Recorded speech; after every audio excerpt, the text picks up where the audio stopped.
నిప్పులు చిమ్ముకుంటూ నింగికి నేను ఎగిరిపోతే నిబిడ ఆశ్చర్యంతో వీరు, నెత్తురు కక్కుకుంటూ నేలకు నే రాలిపోతే నిర్దాక్షిణ్యంగా వేరే అని శ్రీశ్రీ కొటేషన్ కూడా ఇచ్చినాం. ఇది కాంపిటేటివ్ ఆస్పిరెంట్స్కి చాలా దగ్గరగా ఉంటుంది ఈ కొటేషన్ అనేది. ఇక డువాడే పబ్లికేషన్ మీద సంబంధించి విజయశిఖరం పైన విజేతల అభిప్రాయాలు. రీసెంట్గా ఆ కాశమ్మ గారి మనవడు కలెక్టర్ కావాలని ఒక వీడియో వైరల్ అయింది. ఆ కాశమ్మ గారి మనవడు యాక్చువల్గా డిప్యూటీ సూపరింటెండెంట్ ఆఫ్ పోలీస్ అయిండు. మనకు ఈ వినయ్ ఎవరైతే ఉన్నారో మేనేజింగ్ డైరెక్టర్ డువాడే పబ్లికేషన్ సంబంధించి వినయ్కి మంచి మిత్రుడు. సో సార్ కూడా మన బుక్ని ఒకసారి చూసి దానికి సంబంధించిన రివ్యూ అందించే ప్రయత్నం చేస్తారు. ఇక స్వామి బిల్లప్ సార్ కూడా ఎప్పుడో 2016 బ్యాచ్ సబ్ ఇన్స్పెక్టర్ సార్ కూడా చూసిండు. అండ్ గురగాల శేఖర్ కూడా చూసి చెప్పే ప్రయత్నం చేశారు. ఇప్పుడు డిప్యూటీ తహసీల్దార్గా ఉన్నారు. ఇంకా రాజశేఖర్ రెడ్డి సార్ కూడా మనకు మంచి మిత్రుడు.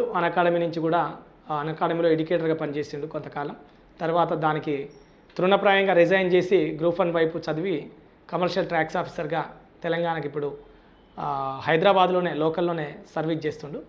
సో ఇలా అంటే సక్సెస్ఫుల్ పర్సన్స్ అందరూ కూడా ఇక్కడ మనకు మరొక ప్రభుత్వ లెక్చరర్ దాదాపుగా 6 సార్లు ఉద్యోగం కొట్టినటువంటి వ్యక్తి మన బుక్ పైన రివ్యూ అందించే ప్రయత్నం చేశారు దగ్గరికి వెళ్ళినప్పుడు. అంటే చంద్రప్రకాష్ రెడ్డి సార్ అని ఏడబ్ల్యూకి ఉన్నాడు. అంతకుముందు సబ్ ఇన్స్పెక్టర్ కొట్టిండు, అంతకుముందు ఏఓగా చేసిండు ఒక 2-3 సంవత్సరాలు అగ్రికల్చర్ దాంట్లో.